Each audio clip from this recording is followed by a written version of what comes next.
अरे वो देख, आज फिर मंगलू इधर को ही आ रहा है। बेचारा अकेला ही इधर उधर भटकता रहता है। हाँ भाई, तुम एकदम ठीक कह रहे हो। बेचारे की पत्नी तो अपने मायके में मजे कर रही होगी और यह अकेला इधर उधर भटक रहा है। इन दोनों व्यक्तियों की बात को मंगलू सुनता हुआ वहाँ से चला जाता है। आखिर ये दोनों मेरे बारे में ये कैसी बात कर रहे थे कि मेरी पत्नी अपनी मायके में मजे कर रही है, लेकिन अभी तो मेरा विवाह भी नहीं हुआ, तो मेरी पत्नी कहाँ से आ गई? ये सारी बातें सोचते सोचते मंगलू अपने घर में पहुंच जाता है। घर पहुंचकर मंगलू अभी भी वही सारी बातें सोच रहा था। अरे क्या हुआ बेटा, तुम कहाँ खोए हुए हो? आखिर तुम क्या सोच रहे हो? माँ, आज हमारे गांव के दो व्यक्ति बात कर रहे थे कि मेरा विवाह हो चुका है और मेरी पत्नी मायके में है और मैं अकेला इधर उधर घूम रहा हूँ।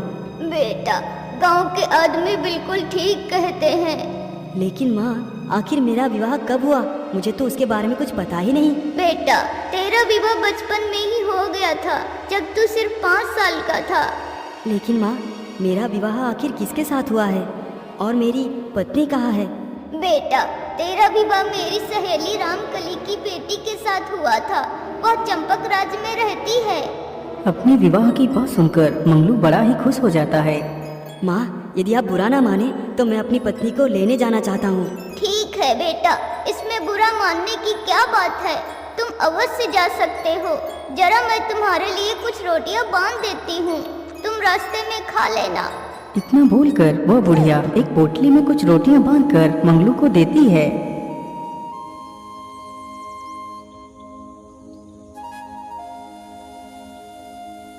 अच्छा माँ, अब मैं चलता हूँ। रुको बेटा, मेरी एक बात को सुनते जाओ। हाँ हाँ, बोलो माँ, आप क्या कहना चाहती हैं? बेटा, तुम जरा ध्यान से जाना। तुम्हें चलते चलते जहाँ पर भी रात हो जाए, तुम उसी स्थान पर रुक जाना, उससे आगे मत जाना। जब सुबह हो जाए तभी उससे आगे बढ़ना। ठीक है माँ, मैं ऐसा ही करूँगा।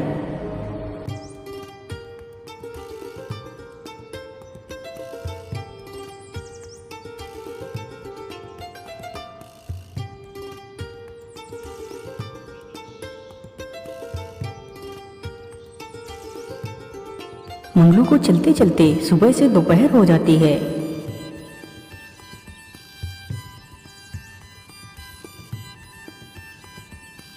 अरे वाह, कितना अच्छा गधा है, लेकिन इसका मालिक तो कहीं दिखाई ही नहीं दे रहा।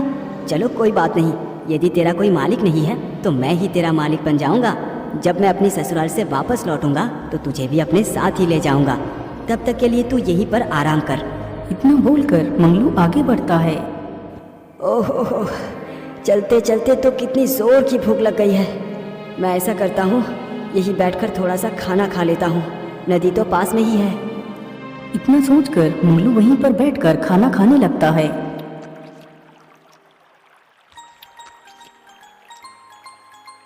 आहा, मैंने खाना तो खा लिया। चलो अब जल्दी से पानी भी पी लेता हूँ। फिर मंगलू नदी के पास जाता है और पानी पीता है। अरे वाह वाह, इस नदी का पानी तो कितना मीठा है। वैसे मैंने पानी तो अब पी लिया है। चलो अब चलता हूँ।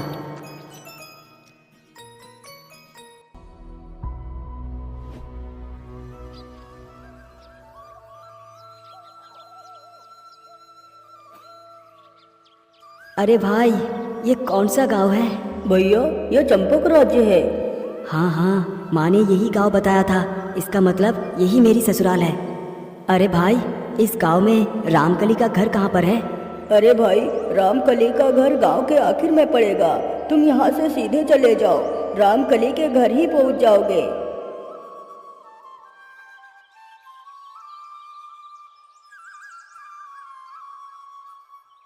मुझे लगता है वो आखिर वाला घर ही मेरी सासू माँ का है। चलो चलकर देखता हूँ। मंगलू उस घर के पास ही पहुँच पाया था कि तभी रात हो गई। अरे राम राम राम, ये क्या? मुझे तो यहीं पर रात हो गई। अब क्या करूं?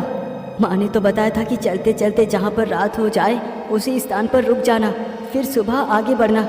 लेकिन मैं तो घर के अंदर भी नहीं घुस पाया और रात भी हो गई है। मैं ऐसा करता हूँ, आज रात यही घर के पीछे यही गुजार लेता हूँ। सुबह होते ही घर के अंदर चला जाऊँगा। इतना सोचकर मंगलू वहीं पर बैठ जाता है। अरे माँ, मेरी रोटी तो टेढ़ी हो गई है। अरे ये क्या, लगता है मेरी पत्नी के द्वारा बनाई गई रोटी टेढ़ी हो गई है।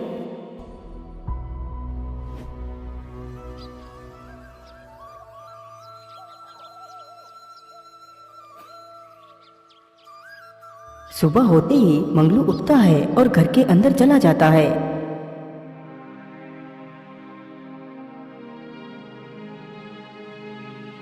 अरे बेटा, तुम कौन हो और ऐसे कैसे घर के अंदर घुस आए? माँ जी, मैं आपका दामाद मंगलू हूँ। तो इसका मतलब तुम रुकमाला के बेटे हो? हाँ हाँ माँ जी, मैं उन्हीं का बेटा हूँ। अरे बेटा, तुम वहाँ से यहाँ तक इतनी जल्दी कैसे पहुँच गए? अरे माँ जी, मैं यहाँ पर तो तभी पहुँच गया था जब आपकी बेटी की रोटी टेढ़ी हो गई थी। अरे ये क्या, दामाद जी तो कितने होशियार हैं। आखिर इन्हें कैसे पता चल गया कि मेरी बेटी की रोटी टेढ़ी हो गई थी? इसका मतलब मेरे दामाद जी भूत और भविष्य सब जानते हैं। अरे माता जी, क्या हुआ? आप कहाँ खो गई? कहीं नहीं दामाद जी, कहीं नहीं। अरे बेटी, दामाद जी को कुछ खिलाओ पिलाओ, मैं अभी आती हूँ। इतना बोलकर वह बूढ़ी महिला वहाँ से गांव की तरफ चल देती है। वह बूढ़ी महिला बड़ी ही खुश थी क्योंकि उसे लग रहा था कि उसका दामाद बड़ा ही ज्ञानी है, वह सब कुछ जानता है।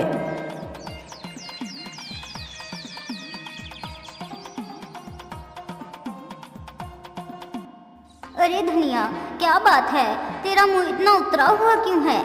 अरे माँ जी, मैं आपको क्या बताऊँ, आज पूरे 4 दिन हो गए हैं मेरे गधे को खोए हुए। गधे का बोझा खुद ढो ढो कर मैं परेशान हो चुका हूँ, लेकिन मेरे गधे का कोई भी पता नहीं मिल पाया। पता नहीं वो कहाँ पर हो। अरे धनिया, तू परेशान ना हो, मैं तेरे गधे को पल भर में ही ढूंढ सकती हूँ। लेकिन वो कैसे माता जी, मैं कुछ समझा नहीं। धनिया, मेरा दामाद बहुत बड़ा ज्ञानी है, वह सब कुछ जानता है। यदि ऐसी बात है तो मैं ज़रूर आपके दामाद के पास आऊँगा। इतना सुनकर वह बुढ़िया चली जाती है। वह पूरे गांव में अपने दामाद के बारे में बता देती है।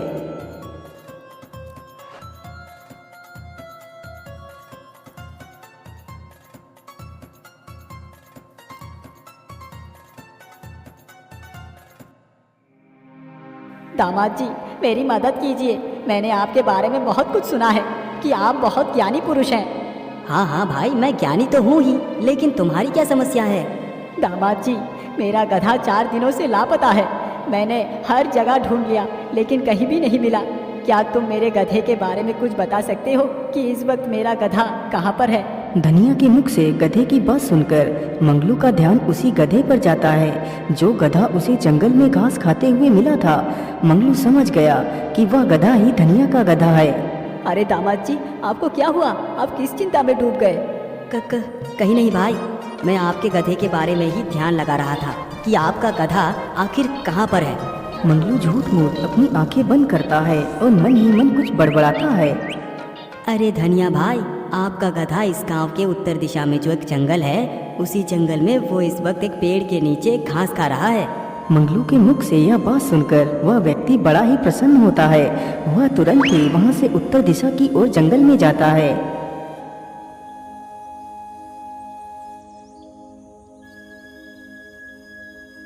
कुछ दूर चलने के बाद वह देखता है कि गधा सामने ही एक पेड़ के नीचे घास चर रहा है। गधे को सामने देखकर धनिया की खुशी का कोई ठिकाना ही नहीं रहता। दामाद जी, आपकी जय हो। आपने तो असंभव को संभव कर दिया है। वास्तव में ही आप बहुत ज्ञानी हैं। इसी प्रकार यह बात पूरे गांव में फैल जाती है कि रामकली का दामाद बहुत ही ज्ञानी है, वह सब कुछ जानता है।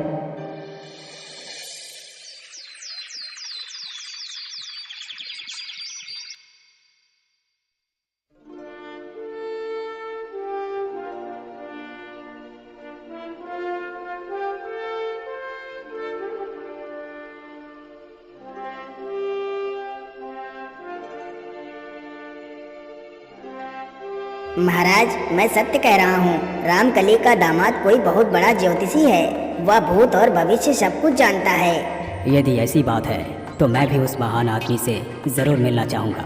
सैनिकों, जल्दी से जाओ और रामकली को तथा उसके दामाद को लेकर जल्दी ही वापस आओ। राजा का आदेश होते ही सैनिक रामकली के घर को पहुंच जाते हैं। रामकली जी, आप हमारे साथ चलिए। महाराज ने आपको तथा आपके दामाद को महल में बुलाया है। अरे सैनिकों, क्या हमसे कोई गलती हो गई है? हमें महाराज क्यों बुला रहे हैं? रामकली जी, ये सब कुछ हम नहीं जानते। इसका पता तो आपको वही चलकर लगेगा। अरे राम राम राम, कहीं मैं अपनी तारीफ सुनने के चक्कर में कुछ गलत तो नहीं कर बैठा? आखिर राजा हमें क्यों बुला रहे हैं? ठीक है सैनिकों, चलिए हम आपके साथ चलते हैं। इतना कहकर रामकली अपने दामाद मंगलू के साथ राजमहल के लिए निकल पड़ती है।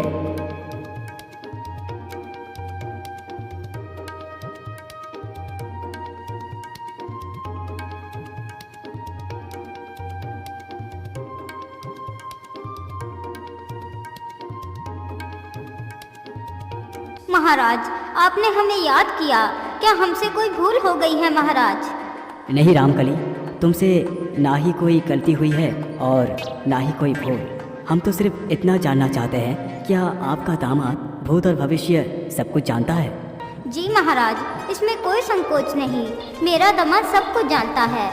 क्यों मंगलू, क्या ये बात सत्य है कि तुम भूत और भविष्य सब कुछ जानते हो? हे भगवान, ये मैं कहाँ आकर फंस गया। यदि मैंने नहीं में जवाब दिया तो राजा मुझे अभी दंड देगा, और यदि हाँ बोलूँगा तो हो सकता है मुझे अपने आप को बचाने का कोई उपाय ही मिल जाए। क्या हुआ मंगलू, तुम किस सोच में डूब गए? कहीं नहीं महाराज, कहीं नहीं। आपने मेरे बारे में जो कुछ भी सुना है वो सब कुछ सत्य है। यदि ऐसी बात है मंगलू, तो फिर मुझे तुम मेरी रानी के खोए हुए हार के बारे में बताओ कि उसे किसने चुराया है। यदि तुमने उसका सही जवाब बता पाया तो मैं तुम्हें मुँह मांगा इनाम दूंगा, और यदि तुमने नहीं बता पाया तो मैं तुम्हारा सिर कटवा दूंगा। राजा के मुख से यह बात सुनकर तो मंगलू के पसीने ही छूट जाते हैं। क्या हुआ मंगलू, तुम किस सोच में डूब गए? महाराज क्षमा कीजिए, लेकिन हार का पता लगाने के लिए आपको मुझे 1 दिन की मोहलत देनी होगी। मैं कल आपको हार के बारे में बताऊंगा। ठीक है मंगलू, मैंने तुम्हें कल तक का समय दे दिया। हे भगवान, ये मैं कहाँ आकर फंस गया। अच्छा खासा तो अपने माँ के साथ में रह रहा था, यहाँ आकर तो मैंने अपनी ही मौत को दावत दे दी। क्या हुआ दामाद जी, आप इतनी चिंता में क्यों हैं? अरे कुछ नहीं माताजी, बस मैं उस रानी के हार के बारे में सोच रहा हूँ। आप जाकर सो जाइए, आज तो मैं बाहर ही सोऊंगा। लेकिन दामाद जी, आज आपने खाना तो खाया ही नहीं है। माँ जी, आज मेरा पेट पहले से ही भरा हुआ है, इसीलिए आज मैं कुछ भी नहीं खाऊंगा। यह बात सुनकर उसकी सांस अंदर चली जाती है। वैसे भी इस बुढ़िया ने मेरी जान को जोखिम में डाल ही दिया है। आज भी चैन से जीने नहीं दे रही, कल तो राजा मेरा सिर काट ही लेगा। चलो कम से कम आज की रात तो सो लेता हूँ, पता नहीं कल की शाम मिले या ना मिले। इतना सोचकर मंगलू उसी चारपाई पर लेट जाता है, लेकिन चिंता के कारण उसे नींद नहीं आ रही थी। अरे आजा रे निंदिया, कल तो सिर काटा ही जाएगा। अरे आजा रे निंदिया, कल तो सिर काटा ही जाएगा। मंगलू इसी बात को बार बार दोहरा रहा था ताकि उसे नींद आ जाए। तभी यह आवाज़ पड़ोस में रहने वाली एक 30 वर्षीय महिला के कान में पड़ी, जिसका नाम निंदिया था। वह भी राजा के यहाँ रानी की दासी बनकर काम करती थी। अरे, ये मौसी का दामाद तो मेरा ही नाम ले रहा है।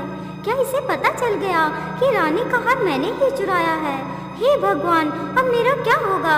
यदि कल सुबह ये बात राजा को पता चलेगी तो राजा मुझे फांसी पर ही चढ़ा देंगे। अब क्या करूं मैं? हाँ, मैं ऐसा करती हूँ, जल्दी ही दामाद जी के पास जाकर अपनी सारी गलती को स्वीकार कर लेती हूँ। हो सकता है दामाद जी मुझे बचा ले। इतना सोचकर निंदिया जल्दी ही मंगलू के पास पहुँच जाती है। दामाद जी, मुझे माफ कर दीजिए, मुझे बचा लीजिए। आप मेरा नाम महाराज को मत बताना कि रानी का हार मैंने ही चुराया है, नहीं तो महाराज मुझे फांसी पर लटका देंगे। महिला की यह बात सुनकर मंगलू हालात को समझ गया। वह मन ही मन बड़ा प्रसन्न हुआ। अरे निंदिया जी, आप चिंता न करें, मैं आपको एक शर्त पर ही बचा सकता हूँ। यदि तुम मुझे उस हार को लौटा दो तो मैं तुम्हारा नाम राजमहल में नहीं लूँगा। दामाद जी, उस हार को मैं भी अपने घर लेकर नहीं आई। वह हार तो भी राजा के यहाँ ही है। लेकिन राजा के यहाँ वो हार कहाँ पर रखा हुआ है? दामाद जी, मैंने उस हार को राजा के बगीचे में ही एक बड़े से पत्थर के नीचे छिपा कर रखा है। अच्छा अच्छा निंदिया, तुम चिंता न करो, तुम चिंता मुक्त होकर जाओ, तुम्हें कुछ भी नहीं होने दूंगा। लेकिन कसम खाओ कि आज के बाद चोरी नहीं करोगी, मेहनत करके ही खाओगी। हाँ हाँ दामाद जी, मैं कसम खाती हूँ कि आज के बाद मैं कोई चोरी नहीं करूँगी।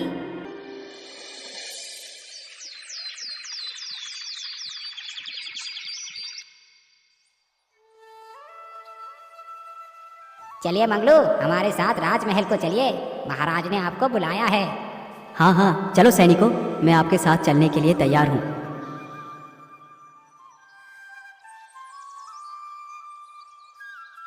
बोलिए मंगलू, क्या तुम्हें उस हार के बारे में कुछ पता चला? जी महाराज, मैंने आपकी हार की खोज कर ली है।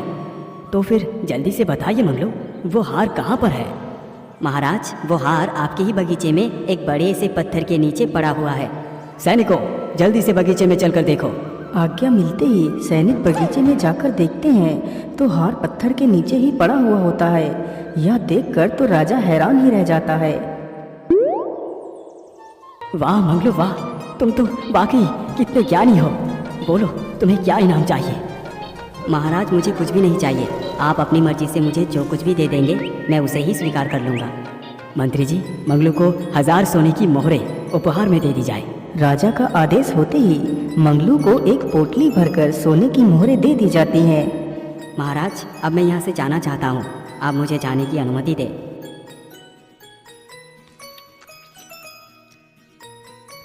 हे भगवान, बाल बाल बचा लिया आपने। मैं आज ही अपनी पत्नी को लेकर यहाँ से 9-2-11 हो जाता हूँ। कहीं कोई दूसरी मुसीबत आकर मेरे गले पड़ गई तो मैं तो बेमौत मारा जाऊँगा। ये सारी बातें सोचते हुए मंगलू घर को पहुँच जाता है। माँ जी, आप मेरी पत्नी को आज ही विदा कर दीजिए। मैं आज ही अपने घर वापस लौटना चाहता हूँ, क्योंकि आज का दिन ही विदाई के लिए सबसे ज़्यादा शुभ है। यदि ऐसी बात है बेटा, तो तुम आज ही चले जाओ। इस प्रकार मंगलू अपनी पत्नी को लेकर चला जाता है और खुशी खुशी अपना जीवन यापन करता है।